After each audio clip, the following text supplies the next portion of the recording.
கரூர்ல ஒரு முப்பெரும் விழா நடந்திருக்கிறது. அது முப்பெரும் விழாவா முற்றிலும் பொய்கள் விழாவான்னு எனக்கு தெரியல.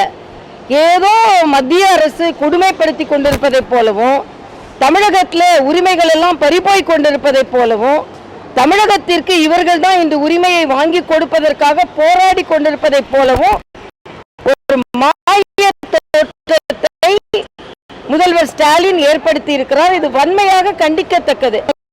ஆனா நீங்க உள்ளாட்சி தேர்தல்களை நடத்தினீங்களா?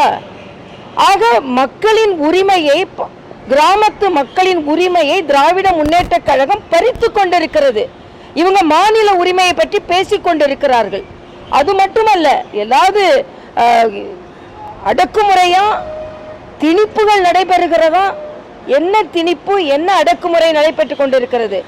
ஆக திணிக்கும் பாரதிய ஜனதா கட்சி உள்ளே விட மாட்டோம், அடக்குமுறை செய்யும் பாரதிய ஜனதா கட்சி உள்ளே விட மாட்டோம் என்று சொல்லுகிறார் ஸ்டாலின். நாங்க சொல்கிறோம், இன்று பெண்களுக்கு பாதுகாப்பு இல்லாத திமுக ஆட்சியை நாங்கள் தொடர விட மாட்டோம்.